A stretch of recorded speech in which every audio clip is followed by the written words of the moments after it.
Lighthouse by Edgar Allan Poe. This is said to be one of his last works and was not completed before his death, but I just feel like reading this anyway out of pure interest. January 1st, 1796.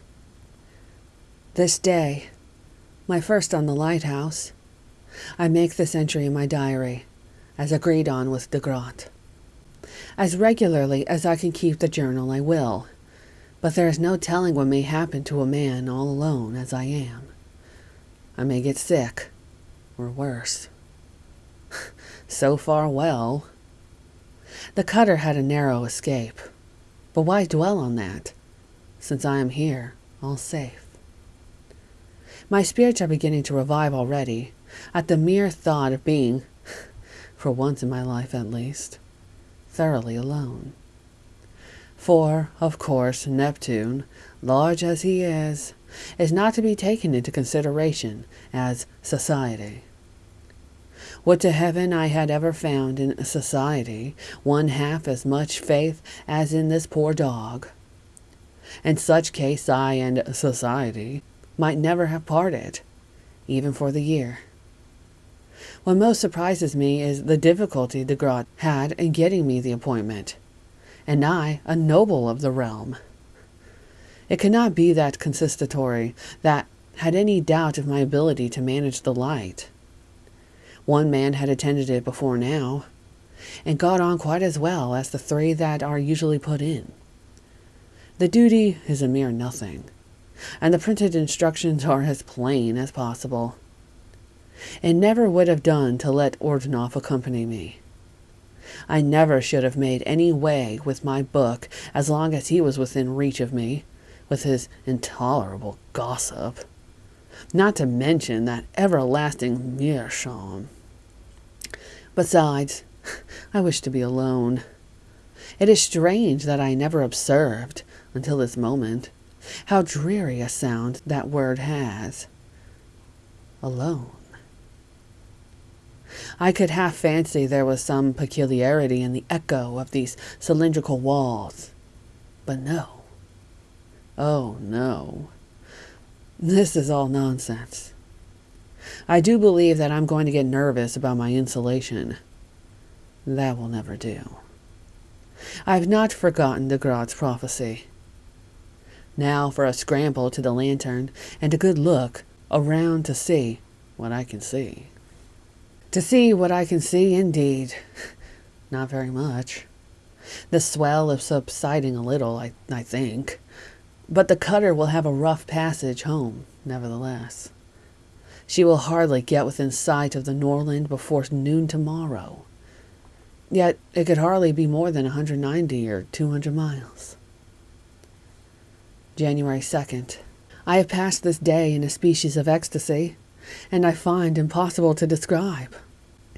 My passion for solitude could scarcely have been more thoroughly gratified.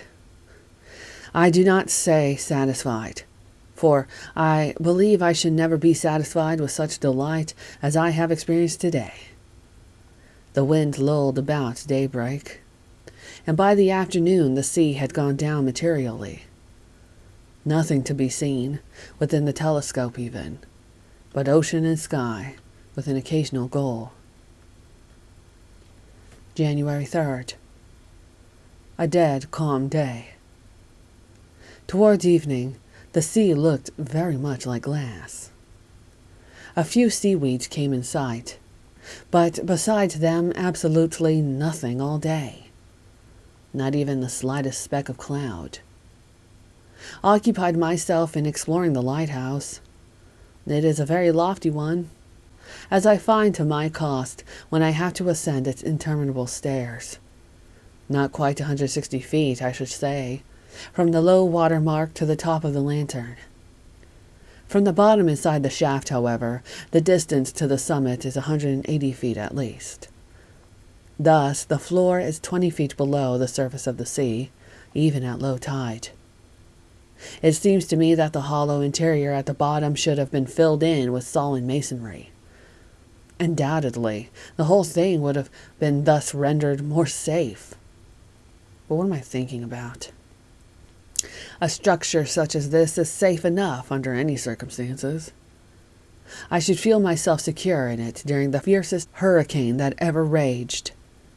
And yet, I have heard seamen say occasionally, with a wind at southwest, the sea has been known to run higher here than anywhere, with the single exception of the western opening of the Straits of Magellan. No mere sea, though, could accomplish anything with this solid iron-riveted wall, which, at 50 feet from the high-water mark, is 4 feet thick if 1 inch. The basis on which the structure rests seems, to me, to be chalk.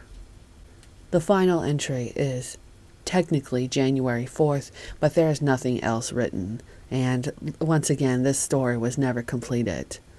I'm very curious what the idea to this story would be.